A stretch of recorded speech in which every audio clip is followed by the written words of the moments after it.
All right, good morning, good morning. Thank you for coming to session number 4 of our Woke Church versus the Gospel. If you're following along online, thank you for sticking around this long. Hopefully the material is beneficial to you. Today's title, Are You Woke on Sundays? Now, normally pastors want you to be woke when you come to church, but theologically speaking, we don't want that to happen. So we're going to examine you today a little bit. We're going to see if you are woke. Have you been impacted by social justice?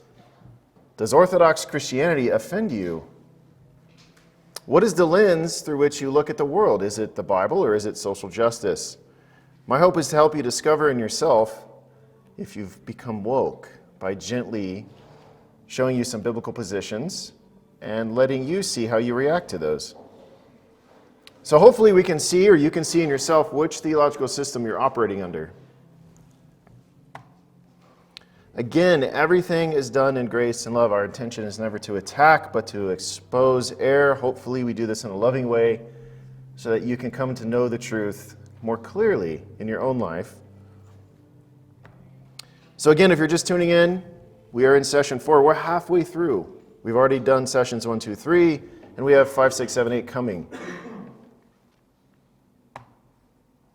So for the material for this class, I pulled some stuff from the Statement on Social Justice in the Gospel. Now, this statement was put out a few years ago by some well-known theologians who got together and they worked on this issue of social justice in the Gospel. They looked at a wide range of things, from culture itself, music, movies, sermons, seminaries, all these different aspects to really come up with a cogent response to what we're seeing in the social justice movement. So you'll see me refer to this document throughout. Just some FYI, here's some of the signers. You have Justin Peters, you have John MacArthur, Fodi Bauckham, Jeremy Vulio, James White, Paul Washer, just to give you an idea of some of the people behind this statement that we're going to pull from. Okay, so let's take a look at some of the biblical claims. Usually in this class, we start out with the heresy first, the really bad stuff. I felt this way we should start with the good things and then explain the heresy after the fact. So we'll start with some biblical positions that you should be agreeable to as a Christian. So, where does truth come from? Well, namely, truth comes from God. God is truth, and truth in the created order necessarily flows from Him in His decree. I am is a true statement. And from that statement, truth follows. Why does 2 plus 2 equal 4? Fundamentally, because I am. Mathematics flows from the mind of God and is true. Math is contingent upon God's existence. If God did not exist, math would not exist. So what is math? Math is how we understand the relation of numbers, right? One number to another, which is governed by a set of rules. You could call them laws. These laws that govern math are held together by God Himself. So math is immaterial. Math doesn't have a physical essence. There's no corporeal aspects to them. Can you taste division? Can you hear subtraction? Can you feel algebra? Well, maybe in college you felt some algebra, but math is universal. These laws are universal. 2 plus 2 equals 4. It equals 4 here in Boise, and it equals 4 in Osaka, Japan. Mankind also found out that the laws that govern math also govern the universe when we ventured out into space and realized mathematical equations, which we projected, continued to function when we left the planet. So we know the mathematical laws are universal. So you have immaterial universal laws that exist in creation that have no physical attributes. So tying this into truth, well, what about truth? Like math, it's immaterial and universal, existing in a material world. So where does that arise from? Well, there's only one place where math comes from. There's only one place where truth can come from. It comes from God. It did not arise from physical properties of matter. It came from a being who created in such a way that the laws of logic and mathematical laws became part of the physical universe. Same with truth. Truth is a non-physical reality independent of matter and time. Truth is not inherent as a physical aspect. Truth is an unchanging fact about something. Truth, accurate knowledge that corresponds with reality, comes from God. If God says something is true, then it is, because God is a perfect being and is not subject to change, meaning God is immutable. Therefore, God cannot err and cannot lie. A lie would be an error about the truth for a deceptive purpose. Mankind, however, is subject to change, and we all know through common experience that man lies. So, truth is a form of knowledge specifically about reality, the way things are. In the social justice movement, it's important to understand that truth is not subjective. Okay, they don't hold to a subjective truth. You can't have definite oppressor and oppressed groups if truth is subjective. That would mean that it is possible for the entire claim of the social justice movement could be wrong. Do we see those that make this claim about social justice and oppression and the oppressed groups saying that, hey, we know people are oppressed, but could be wrong? No, they don't. They're making a truth claim about reality, the way things are. So you must understand that social justice warriors are not postmodern. They are not saying we can't know what's true. They absolutely are saying we can know what's true, okay? But this truth, where it comes from, how you know, is found in the oppressed. Truth comes from and arises from the experiences of the oppressed. The oppressed have the best vantage point to discern truth out of everybody. If you're oppressed, you have a better grasp on truth than somebody who's not oppressed. This understanding of truth breaks down Christian epistemology and breaks down the meaning of words. You can't possibly begin to understand my oppression and my struggle because you are not oppressed in the same way that I am. That's that intersectionality cropping up again. I'm a white male. You're maybe you're an amputee or you're a minority group. There's different levels of oppression that we all have, but you can't speak to that because that's not your experience. Therefore, the overarching narratives from the Bible are irrelevant because they do not express my specific type of oppression. So really what you result in is a truth war. You have two types of competing truths clashing against each other. So you see, in social justice, truth is not found in Jesus Christ originally. Truth is found in Jesus Christ insofar as Jesus Christ can be identified with the oppressed. Because Jesus Christ became one of the oppressed in this life, he can therefore be called the truth. They would say that this is only natural as God is love and would therefore identify with the oppressed. Remember, that is the gospel. Cone said if you don't understand the gospel in this way, you're just fooling around. Okay, all have sinned and fallen short of the glory of God, Romans 3:23. The Bible makes very clear and direct claims about the human condition regardless of ethnicity. One example is the Bible says all humanity is fallen in sin and corrupted, not achieving the glory of God, perfection and holiness. These claims transcend national origin and language. It breaks through race divisions and economic status. The Bible makes claims upon all humanity. We specifically see this in Romans 5 as where Paul makes the case that all humanity is fallen in Adam covenantally. So that brings us to ethnic Gnosticism, or more commonly known standpoint epistemology. Vodi Bakum coined this phrase, ethnic Gnosticism, a while ago, and it's excellent. I think it's an excellent description of epistemology that you see in the social justice movement. So it would mean that if you aren't black, you can't speak about oppression. Where have we heard this before? Maybe a more familiar typology would be, well, if you don't have a vagina, you can't speak about women's health care issues, meaning abortion. You don't get to talk about that, you don't get to address that, that doesn't apply to you. Unless you want to self-identify as a woman, right? Well, then you can. So do you see how this whole movement is self-contradictory? And so are all worldviews that do not arise from the one who is the truth. They are doomed to failure from the get-go. So, since you aren't black, you can't understand what black people go through. Since you aren't of the oppressed group and are white, engaging in white centering, as we discussed in previous weeks, you cannot speak on the issue of oppression. You can't really know what it's like for people to sin against you and therefore cannot tell that oppressed group what the answer is. That answer must come from the oppressed. Remember who said that? Cone. The answer to their problem must arise from themselves. You can't give them an answer from an outside source and say, this is how to fix your problem. So what does this deny, this standpoint epistemology? Well, fundamentally, it denies Christian epistemology. It denies Christian claims about knowledge. The Bible says is a lie in social justice. Because the Bible can't say, because the Bible can't relate to your specific oppression. The Bible can't possibly speak into the situations we face today because the ones who wrote it were not blacks in an evil capitalist society. This is again why those in the woke movement must reinterpret the Bible and make the gospel about oppression and power struggles. Now do you see more clearly why Cohn was saying the revelation of Jesus Christ is just one source of truth? They no longer adhere to strict Christian epistemology. Okay, biblical justice versus social justice. Well, what about justice, right? It uses the term, right? If you're not part of social justice, you must not be a fan of justice. You must not support justice, right? They take this phrase, and if you don't go along with it, well, that makes you the bad guy because it has the word justice, and everybody should be for justice. However, these two are two very different forms of justice. One is justice, one is not. Biblical justice is not personal vengeance or correcting perceived wrongs at the expense of the rest of God's laws. Seeking and getting justice does not allow us Christians to violate the rest of God's commands.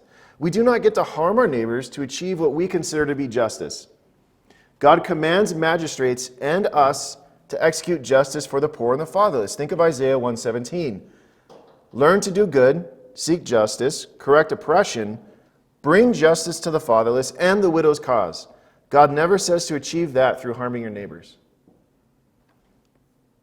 Another example, we do not get to put unqualified people into positions that they are not qualified for just because they fit some social oppressed classification. Elders are elders because they fit the biblical requirements and are called by God, the congregation, and have a desire to serve no matter what Matt Chandler says. Vengeance is mine, saith the woke. Vengeance is mine, saith the Lord. You don't get to take vengeance into your own hands because that's anarchy. God has established the state to be the executor of justice upon the wicked. Just look at Romans 13. Going around and rioting and burning down buildings and stealing is not justice, and Christians are not allowed to engage in those activities. Those are all sinful violations of God's law. Now, from that statement that I addressed at the beginning of the class, here is their words on justice. We affirm that since he is holy, righteous, and just, God requires those who bear his image to live justly in the world. This includes showing appropriate respect to every person and giving to each one what he or she is due. We affirm that societies must establish laws to correct injustices that have been imposed through cultural prejudice. We deny, now this is very critical here, we deny that true justice can be culturally defined or that standards of justice that are merely socially constructed can be imposed with the same authority as those that are derived from Scripture. We further deny that Christians can live justly in the world under any principles other than the biblical standard of righteousness. Relativism, socially constructed standards of truth and morality, and notions of virtue and vice that are constantly in flux cannot result in authentic justice. So what is one great example of what we deny here in this section? Let's take a look. Innocence must be proved. You are guilty if you aren't woke. Remember that pastor who said, if you aren't woke, you're engaged in sinful thinking? This all fits together. How do we know you're guilty? Well, because you don't virtue signal. Remember, this movement says silence is violence. Therefore, since you don't update your profile picture to put rainbows on it, or have a black solid picture for Blackout Tuesday, or have a BLM logo on it, then clearly you're on the other side of the issue, and you must be challenged and your racism interrupted. They notice you and they see your lack of virtue signaling. What does God say about crime and punishment and justice? Are people inherently guilty of sins? The Bible does say we as a people are fallen in sin, that is true. But just because you are white, like Tim Keller said last week, are you inherently guilty for injustice? Does the Bible teach that some people, because of how they look, are guilty of injustice and sin? I would argue absolutely not. Every charge must be established by the evidence of 2 or 3 witnesses, 2 Corinthians 13:1. Here in the New Testament, Paul re-emphasizes the need for 2 witnesses to verify every charge. God does not allow mankind to be charged by a single person. There must be at least 2 witnesses to establish a crime. This protects the innocent. Here it is in the Old Testament, Deuteronomy 19. A single witness shall not suffice against a person for any crime or for any wrong in connection with any offense that he has committed. Only on the evidence of 2 witnesses or 3 witnesses shall a charge be established. Here is a standard for justice in God's law. There must be at least 2 witnesses to establish any charge. You cannot have just 1 witness. God's law bends over backwards to protect the innocent from false incrimination. A single person cannot just make up a charge and destroy somebody's life. Now, would you like a relevant example of this in culture? There you go. Here's an unpopular opinion. I'm actually not at all concerned about innocent men losing their jobs over false sexual assault or harassment allegations. Emily is an award-winning documentary filmmaker, author, and feminist activist. But God's standard of justice is not what we're seeing in the culture, and it's not what we're seeing in the woke social justice movement. If you are woke, you only need to claim a wrong has been committed against you. You do not need more witnesses. In fact, you can even claim that people who aren't alive wronged you personally, even if that person died hundreds of years before you. You can then pursue their descendants for wrong that was committed hundreds of years ago. Do you see how this is backwards and contradictory to God's standard? What about this one? This was in the news not that long ago. We all remember this case of the Supreme Court justice. Remember how this went down? She was the only witness, but she didn't remember how she got to the dorm, where the dorm was, who all was there, when it happened, etc. When you don't have the standard for two witnesses, you get travesties of justice like this. This woman should have never been allowed in that room. So when we as a culture reject God's standard for justice, we get injustice every single time. That tweet is a perfect example of where the culture and the woke movement takes you. Remember what we learned. Okay, tie this together in your mind. Racism is not just a conscious action you take against somebody because of their skin color, all right? Racism is a passive systemic issue which you are a part of simply by being white and not speaking out. You are guilty and must prove your innocence. This is a fundamental reversal of God's standard of justice. Now, why is this? Why does the social justice movement do this? Because social justice must make everything right here and now, at the expense of the innocent. Now, if you are a Christian and you have this view of justice, may I humbly suggest to you that it's because you don't believe Jesus when he says he is coming to judge the world, nor the Father when he says he has fixed a day in which he will judge the world. You don't truly believe the promises of God. Vengeance is mine, saith the woke. This is a complete contradiction of biblical justice. Okay, we're going to look at some more biblical statements here, and we'll see how your heart deals with them. All lives matter. All lives do matter. They matter because all lives are created in the image of God. To single out one race to the exclusion of others for special treatment is inherently sinful. Sadly, our country locked up many Japanese during the Second World War. Families were devastated, business destroyed, and wealth stolen. But there is no Yellow Lives Matter movement.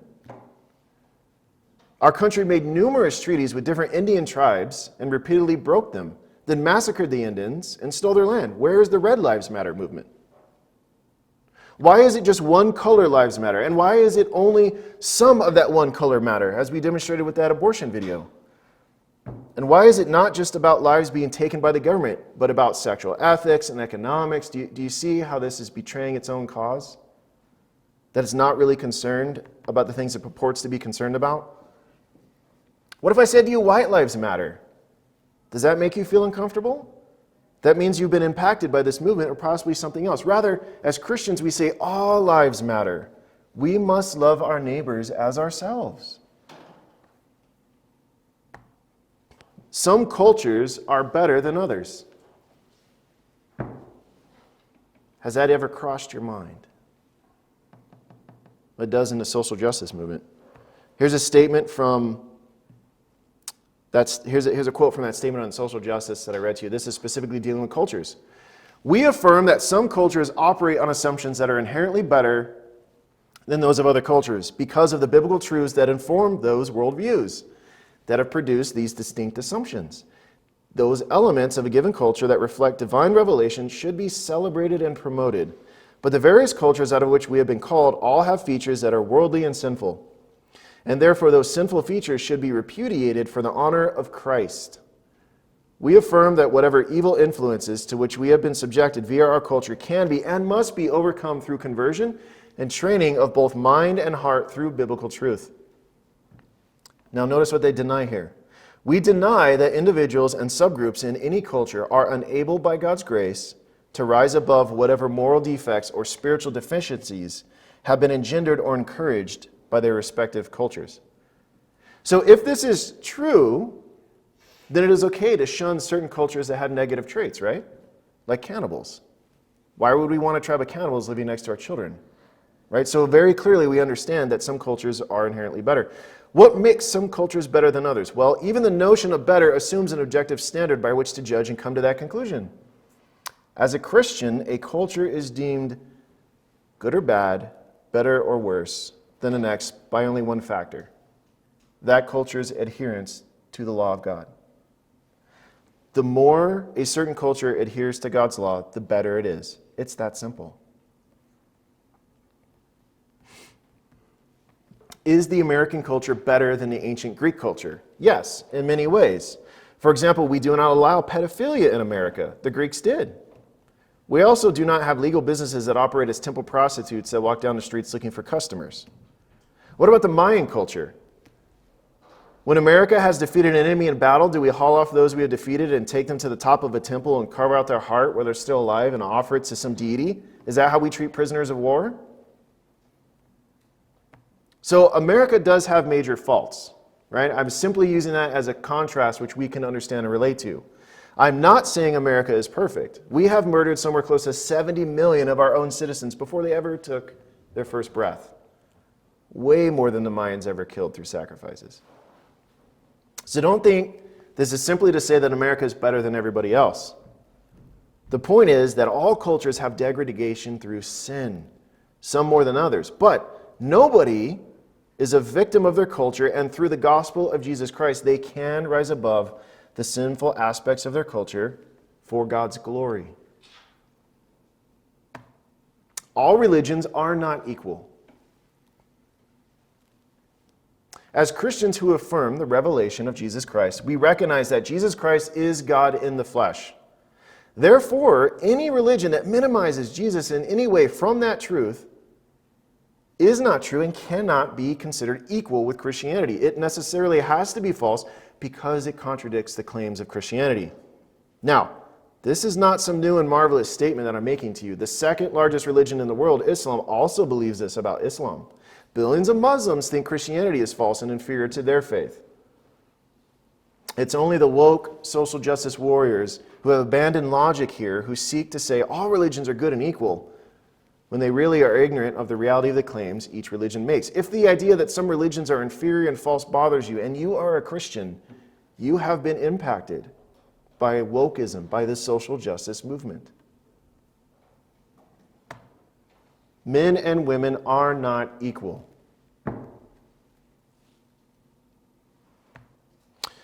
Another quote from that statement: "We affirm that God created mankind both male and female with inherent biological and personal distinctions between them. And these created differences are good and proper and beautiful. Though there is no difference between men and women before God's law or as recipients of his saving grace, we affirm that God has designed men and women with distinct traits to fulfill distinct roles. These differences are most clearly defined in marriage and the church, but are not irrelevant to other spheres of life. In marriage, the husband is to lead, love, and safeguard his wife, and the wife is to respect and be submissive to her husband in all things lawful. In the church, qualified men alone are to lead as pastors, elders, and bishops, and preach to and teach the whole congregation. We further affirm that the image of God is expressed most fully and beautifully in human society when men and women walk in obedience to their God-ordained roles and serve according to their God-given gifts. We deny that the God-ordained differences in men and women's roles disparage the inherent spiritual worth or value of one over the other. Nor do those differences in any way inhibit either men or women from flourishing to the glory of God."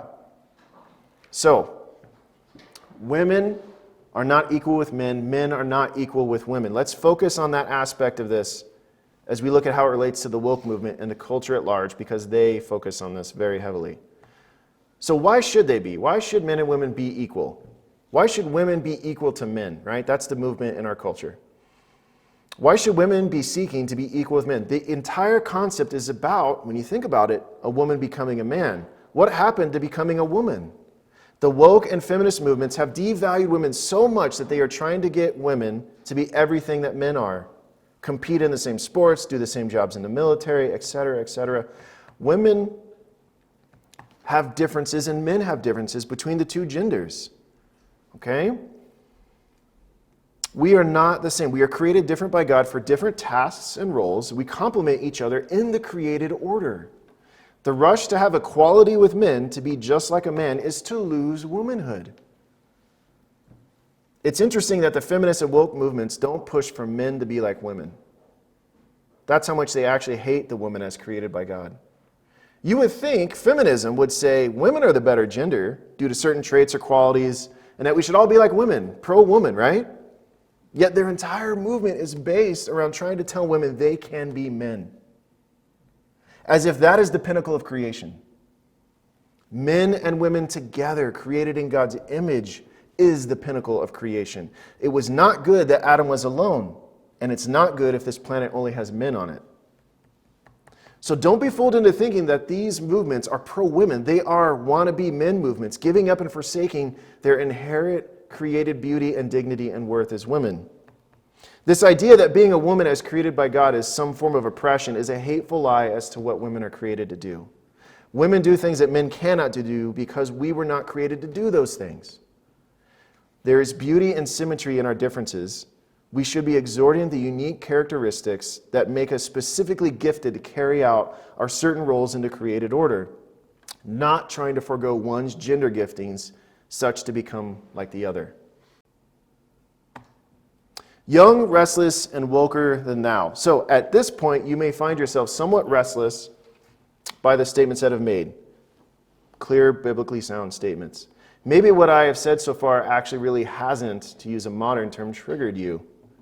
Maybe this next section will. What if I told you that being woke means you're actually a racist?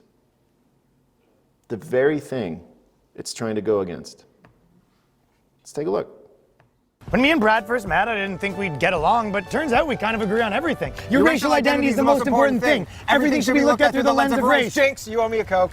We both have a lot of opinions about people of color, even though we barely know any. I say colored people, but as long as we're classifying them, we both think minorities are a united group who think the same and act the same. And vote the same. You don't want to lose your black card. Sorry, I don't know. I just think we should roll back discrimination laws so we can hire based on race again. Jinx, now you owe me a Coke. Hey, tell them what you told me yesterday. White actors should only do voices for white cartoon characters. I've been saying that for years. Stick to your own. Us white people, we have so much privilege. I agree. It is a privilege to be white. Ask him about interracial dating. All I said is that black men who date white women have internalized racism, and white men that date ethnic women are fetishizing them. Guys against interracial dating now. Like, am I being pranked? Did Boomer put you up to this?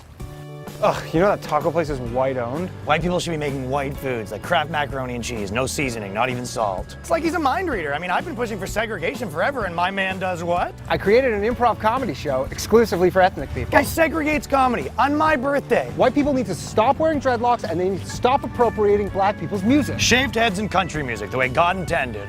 You know all white people are racist. I'm listening.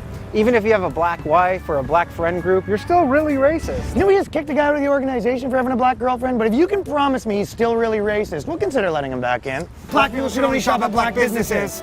I guess the only thing we really disagree about is I think white people are the root of all evil. But what did I tell you, though? If we can narrow that down to a certain group of tiny-hatted white people, I think we can come to an understanding. Technically, I don't consider Jewish people white. Neither do I.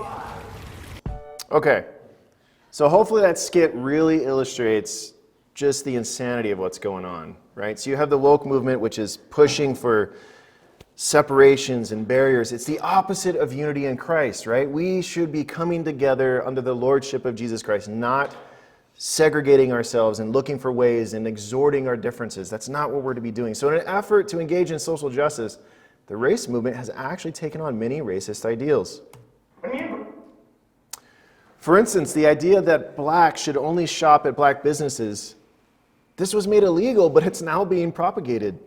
How can this bring unity when it specifically highlights a behavior and culture that was once rightly outlawed and now is saying we should engage in it? This is not biblical justice. It's actually racism. Those who are woke and instituting black-only policies are engaging in racism themselves.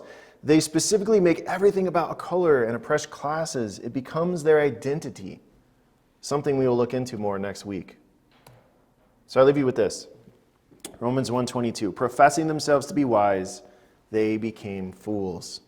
We have seen how the woke religion is a fundamental contradiction to Christian epistemology, morality, and justice. If the statements made today caused you any offense or discomfort, then you possibly are not operating on a biblical worldview. The statements made here today are time-tested statements that Christians down through the ages, dispersed across time and nations, would recognize as rooted in the Bible. Humbly, I would encourage you to rethink any of these statements if they cause you discomfort and ask, why? Why do they challenge you?